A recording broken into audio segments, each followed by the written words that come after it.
Hi guys, welcome to the channel. I'm Josh, and today I'm going to tell you a bit about what you can expect on a level 4 counselling course.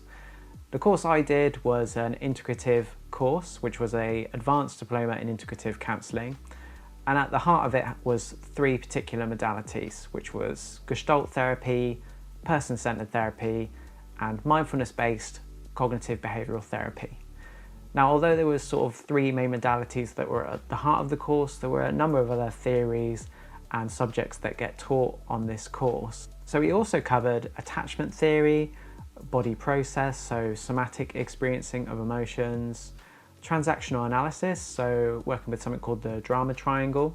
We also spent a lot of time working on trauma, studying how to work with trauma, different types of trauma, safeguarding, contracting, psychosexual theory, which is like the work of Freud, difference and diversity and how that is important in the work that we do as counsellors. And a huge part of a level 4 course, just like a level 3 course or a level 2 course in fact, is creating greater self-awareness.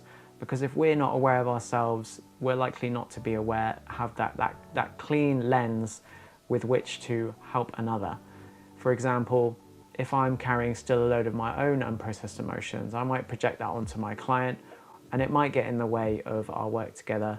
So if you've done a level 3 course, I would say the differences are that a level 3 course is almost all about your self-awareness and using counselling tools to explore that. Level 4 is also that, but it's also heavily emphasised that you are becoming a professional by the end of the course, so they're expecting you to be pretty robust in your own process and your own emotions by year 2, so that you can be signed off and sent out into the real world to do a placement. And I'll get to a bit more about what placement involves a little bit later on. So a typical day on a level 4 course is quite similar to a level 3 course. You'd arrive, there'd be a check-in, a circle, where everyone gets to share a bit about how they're doing or how their week's been or something they're facing.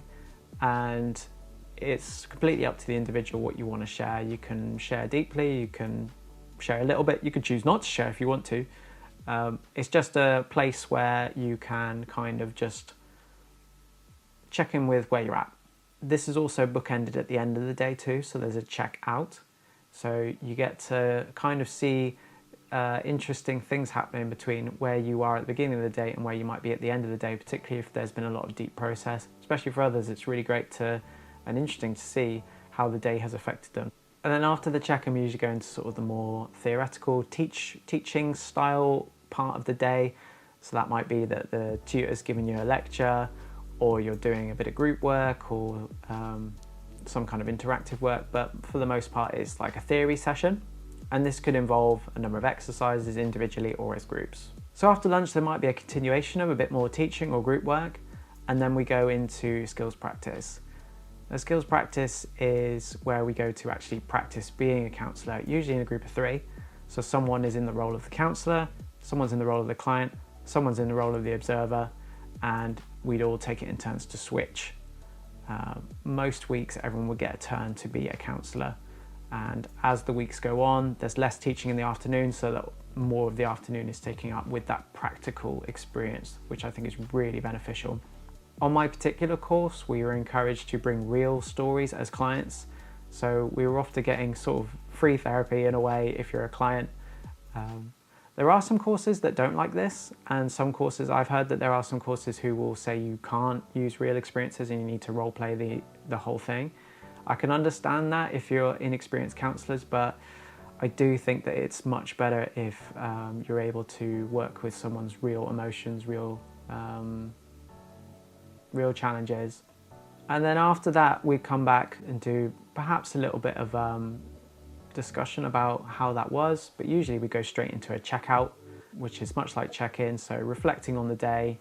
And of course you don't have to reflect on the day, you can just reflect again about your life, or choose not to talk at all. And then that is where the day ends. Sometimes instead of skills practice we would have what's known as a group process, which is similar to a group therapy session. It's all about the dynamics of the group unfolding in the here and now, and the facilitator kind of enabling that to take place. It's different from a check-in or check-out, even though it's a group situation, because we're interacting with one another. And it's not quite group therapy either, so it's kind of one of those things you need to experience. It can be quite daunting for a lot of people because it can be quite confronting to discuss the dynamics of the group that you're in. And we didn't do much of this on my course, but when we did do it, it was really, really powerful, and really you need to experience it to fully understand it. So I also wanted to talk about the academic expectations as well on this kind of course. The great thing about a level 4 course compared to, say, a degree course is there's more emphasis on the practical, less emphasis on the academic side of things. However, there are assignments that you need to do. So in the first year, there are 4 different assignments that I did on my course. One was a personal philosophy assignment, which was kind of evaluating who you want to be as a counsellor, which was actually quite a fun, expressive, explorative piece of work, which was really, really interesting. The second assignment was an integrating theory assignment. So this was about looking at the different modalities that we've been studying, looking at the historical context of those modalities, a little bit about their principles, how they were developed, and how we might use them with a client, and how we integrate those approaches, how you might combine them. We also did a difference and diversity assignment as well, so looking at the Equality Act, looking at protected characteristics, looking at how difference and diversity influences counselling, influences us, looking at unconscious bias. We also did a professional issues assignment, which was a bit like looking at safeguarding, the ethical frameworks that we follow as counsellors, contracting, and creating a safe environment for counselling. Throughout this year and into the next year, you write a learning journal for every single day that you attend class. So that enables us to reflect on every topic that happens, do a little bit of research, but mainly reflect on our own process in relation to that topic. So in the second year, there's fewer assignments to do, but more emphasis on our larger projects. So on my course, there was a research project that you needed to do. And I chose to focus on anxiety and tools and processes that therapists use. You have to do primary research, so you have to create new research using surveys or questionnaires or interviews, etc. So this is a bit of an undertaking and took up quite a lot of time, I will be honest. That's a big part of the second year. There's a personal and professional development review towards the end of the course, which is kind of like a self-evaluation, quite an in-depth self-evaluation of your progress and where you're at, ways that you need to develop in the future, what you've learned. So of course there are learning journals throughout this second year, just like the first year. And also towards the end of the second year, there's a recorded video assessment of your performance as a counsellor. So there's a recorded session of you working with a student. So a huge part about becoming a counsellor is really getting that experience with real clients. So during your first to second year, your tutor will decide whether you're ready to work with clients. Usually that's in the second year, and then you'll be able to begin placement. So I recommend researching where you might like to do a placement as soon as you can, really, and start connecting with them and letting them know that when you might be signed off, and that you'd be looking to find a trainee counsellor placement. A counsellor placement is minimum 100 hours. You need to have done 100 hours to complete your course. Some will be 150, some will be a little bit more. Depends on the type of course that you're doing. And you'll need to complete most of these hours face-to-face. I believe it's at least 50% face-to-face when I was doing my level 4 course, which was quite a while ago now. Some placements will come with a supervisor, and others will not, so that's obviously an additional cost that you need to factor in. Where I was, you had to pay a small contribution to have group supervision every few weeks, and I loved having group supervision. Definitely recommend group supervision if you have the opportunity to do it. And then that leads me on to personal therapy.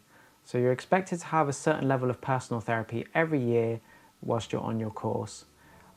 I would recommend, if you can, and not everyone can do this, and it is a difficult thing to afford, but to have therapy throughout the whole process, because there's just so much that comes up on a level 4 course, or when you're training to be a counsellor and you're working with others and you're working with new people and you're on placement and you've got these additional demands. That therapy is what really grounds you and helps.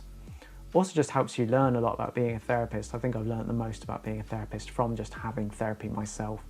So I think that that is a really important component, and take your time to find the right therapist if you don't have one already. And yeah, that's sort of a brief overview of what a level 4 course is like. There are a lot of other options out there apart from level 4 courses: bachelor's degrees, masters, psychotherapy courses.